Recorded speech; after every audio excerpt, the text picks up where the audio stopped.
Welcome back my YouTube friends, it's Margaret again from M.E.s Orchids, and let's take this little phalaenopsis out of its pot.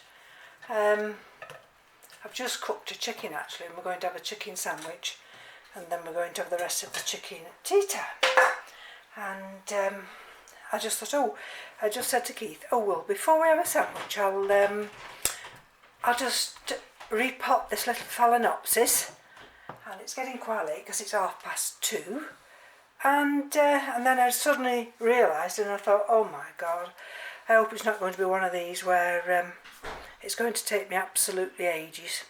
There's the name of it, a nice little phalaenopsis, and as you can see we've just got one or two little blooms just going over there and there.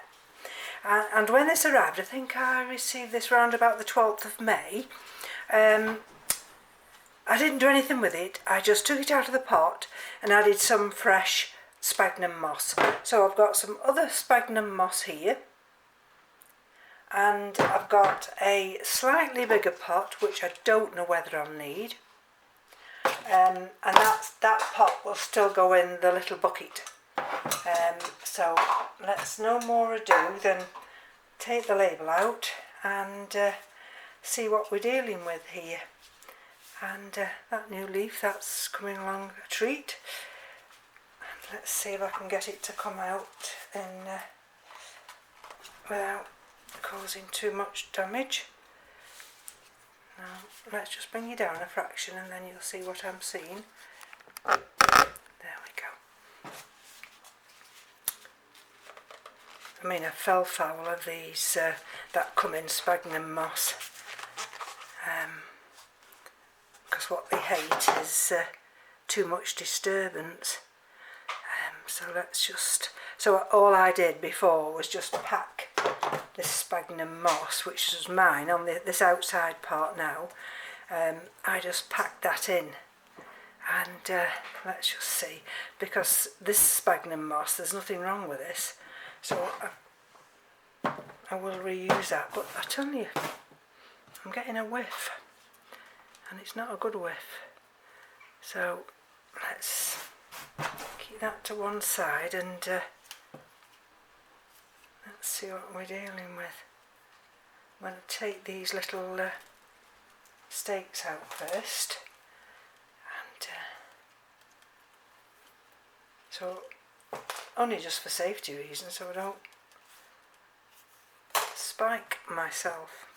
Okay, right. And let's see if we can pull some of this moss away and see what we're dealing with. And you see in there, I have a feeling, rightly or wrongly, we could be having a plug of something in the middle there. So let's keep that over there, and let's go this way.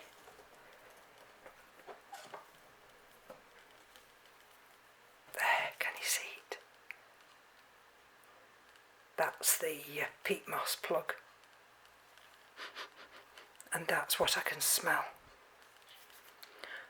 So you see, sometimes I have a gut instinct, and see. And when I started to see some of these little blooms starting to die back, I know I've had it since middle of May, but you know, some of the phalaenopsis that I have, I can have them, you know, when I rebloom them, they can be blooming for months. And the gushes of wind outside, I tell you, today and tomorrow. Okay, now, so this was originally potted in a peat moss plug, then it was potted on into sphagnum moss, hence, I believe, the dieback of some of these top roots. So got to get that out. I suppose I could transition it now into bark, but I fell foul of that method before and completely sent the phalaenopsis into shock. So I mean, how long did it take me to get little Zarrow back? I lost Sunset Caribbean and I lost J.O. Candy. Oh, sorry, Cheer E. Yinlin. That was a variegated one. Still upsets me, that does. I tried every way to save it, but... Right, can you see what I'm doing? Just gently. I mean, we have got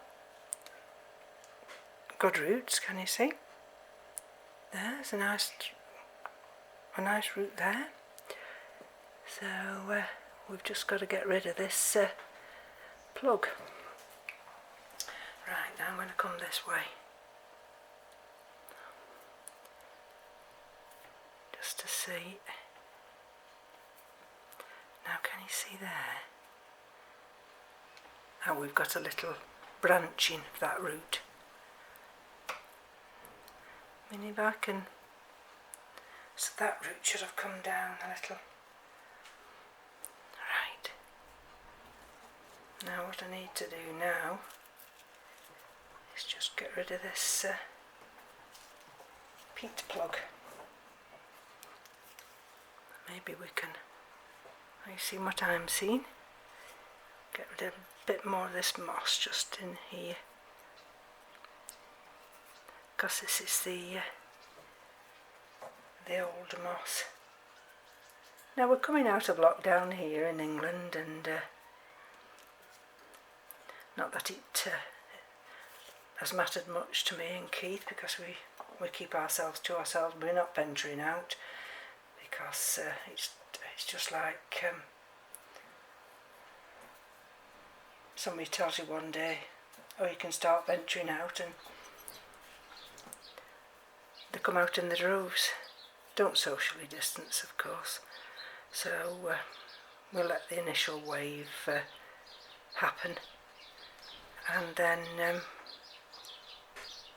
in a few months' time, when it's really settling, I mean, at the end of the day, we've got terrible death rates. We're going to probably go over 40,000 today, which is nothing to be proud of at all. Right, now let's see if I can break any of this moss. Yes, this peat moss. Luckily, you see, I've not kept it too moist, and it's breaking free quite easily. But there's not been...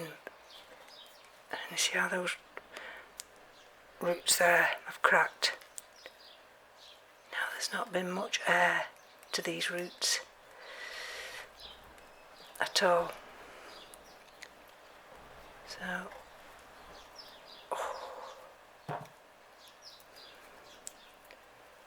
okay, gently does it. There we go. In fact, let's have a look. Can you see in there? Right deep in there where there's been a little bit of... That's what I can smell, you see. There's a little bit of rotting issue in there.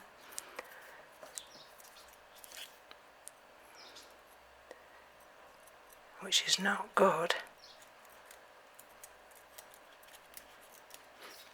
Right. Let's see. There, you see. You see where we've got a bit of mould on that flower inflorescence there, that old one. Scrape some of this off. I mean, I could wash some of this off, but I never like to rob it of its environment completely, because rightly or wrongly it's been in this environment. Now you see, you notice there now, look, I've just caught that centre leaf with my finger. And this is where you've got to be so careful, so that centre leaf is split now. Oh dear. That's because I put my finger in there and split it. I've got one upstairs that's split. I can't rectify that now, it'll just stay split. It'll grow split unless it completely comes off, and then it'll just grow out again with a raggedy edge. But never mind. Accidents happen. I get more philosophical as I get older. Especially with orchids, because sometimes they do things and you don't know why they do it. Right. That's the only thing, is there are certain times one of these is emerging leaves, emerging roots. They're so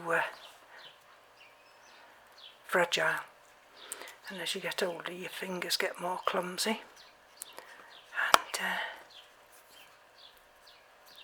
you're inclined to knock buds off, or like I've just done, damage a leaf. And right, okay, let's have a look here now.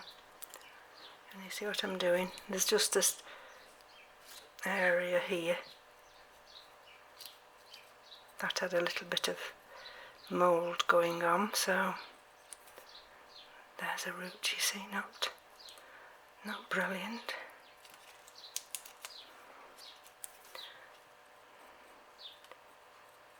Okay.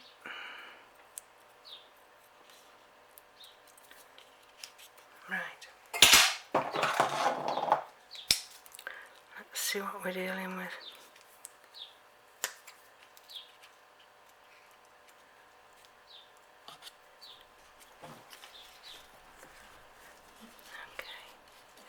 See that root there?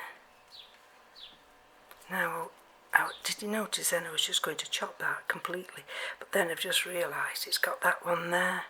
So what I'm going to do with this one is just peel it back. See if I can just expose take away the velamen and just expose that root. There, you see. Now that's got a chance of extending out. Now you see, that's what I've done. What I've just done is put my finger there, you see. Never mind. Never mind. Okay. I think that can come off. Don't think that's serving any purpose. I'm not so sure about this root, so we'll take that one off. Okay.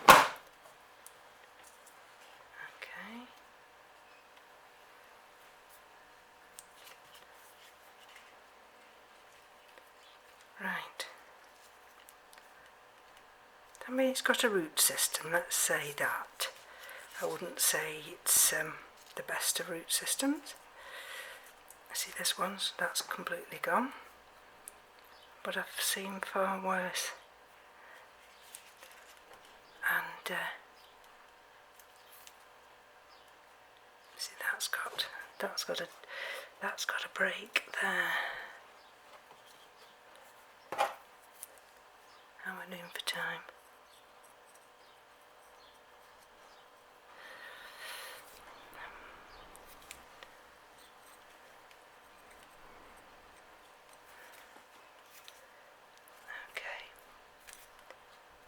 Let's just see if I can tidy that up.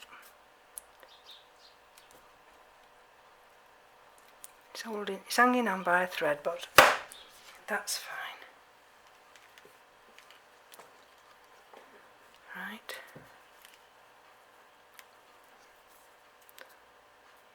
Let's cut a little bit of a dead root off there.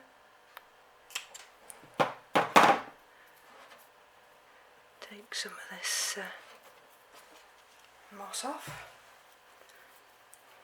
Let's just open those roots a little bit. And you see. Right. See that one? While it's transitioning, I'm not going to cut that one off. Okay.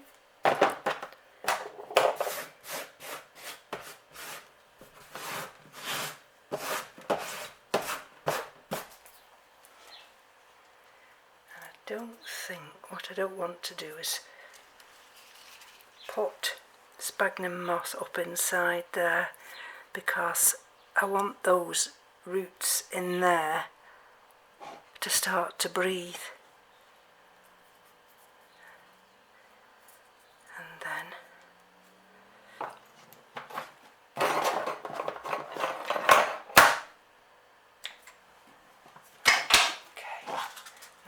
it won't go back in that one. I don't want to force it back into a smaller pot. I'd rather it grow and be accommodated in a slightly bigger pot. So that was the sphagnum moss that I put round it. So I'm going to keep it like that. Okay. Just lower it. Yeah. I think what I'm going to do is just, can you see what I'm doing now? I'm just lowering this, and then I'm not going to pack it tight. I'm just going to gently, and I'm not going to stake it up neither. See, I've got nice fluffy pieces of moss. Gently.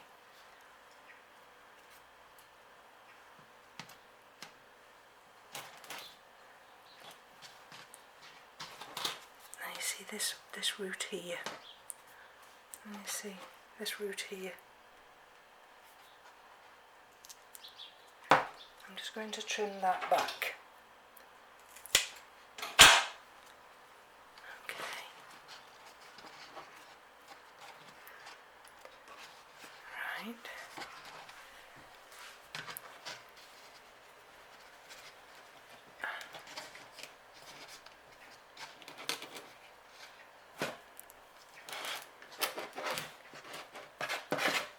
I'm hoping you can see what I can see.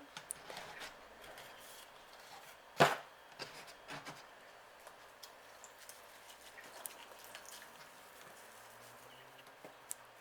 we go.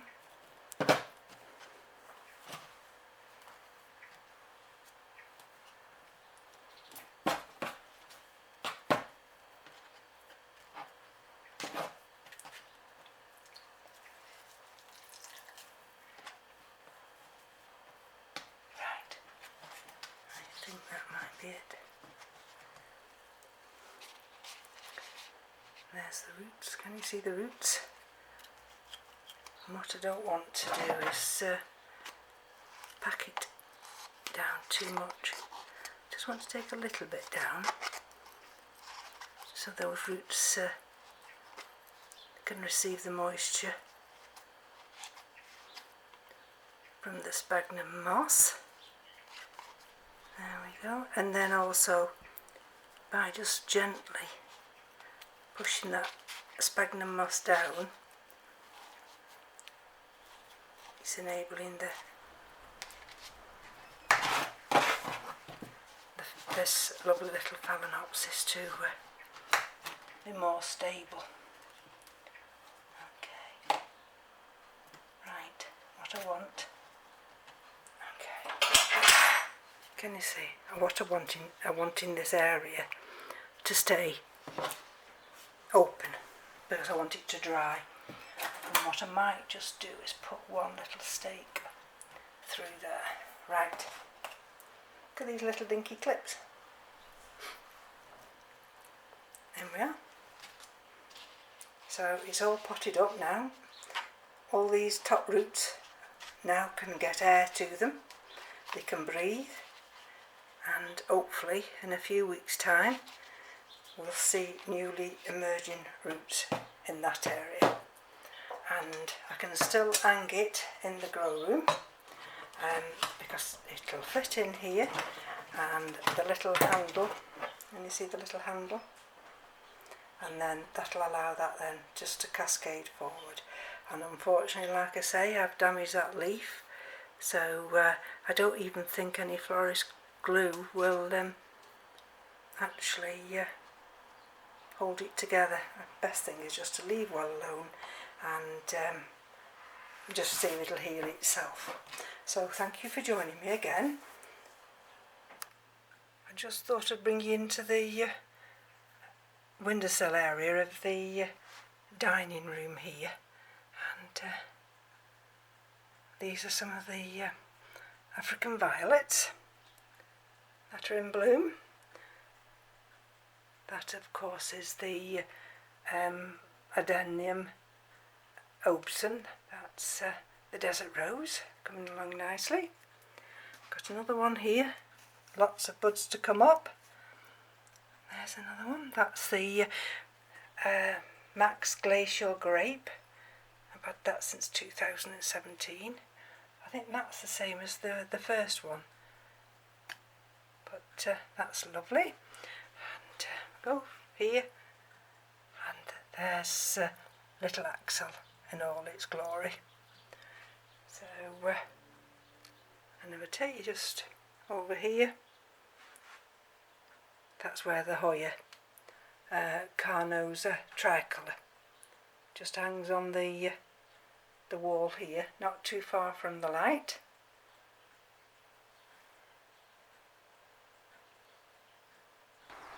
And then I just thought I'd finish off in the garden, just showing you the how the troughs are developing with the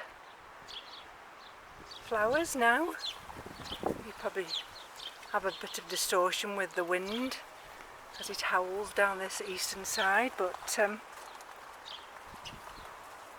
they're all doing very well. I mean, here, all the birds took an inch of this lining for the nests, and these are the chrysiums.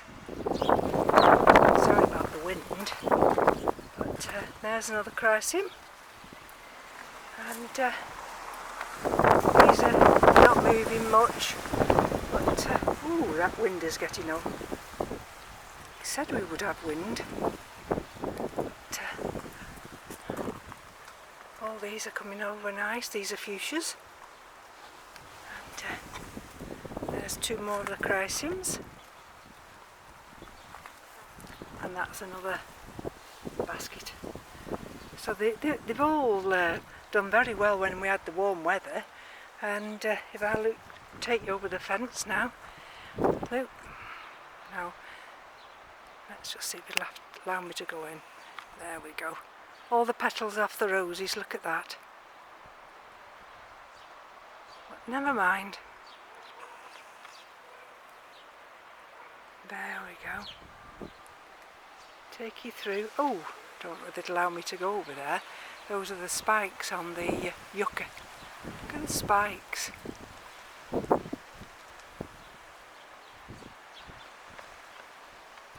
we take you around this area. I have to come back out a bit, sorry about that. There we go.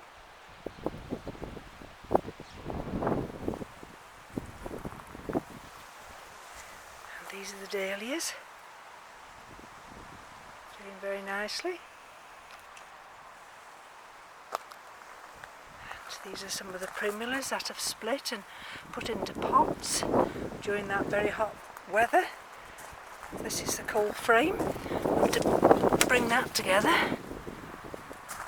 Otherwise all the seeds inside are going to be struggling. And this is the Hypericum. Look at that. In full bloom. Absolutely beautiful. Right, so this is going to be it now. Sorry about the noise of the wind. This is one of the peonies. It's just opening up, you see, but the wind's catching them now. And what can you do? So from me to you,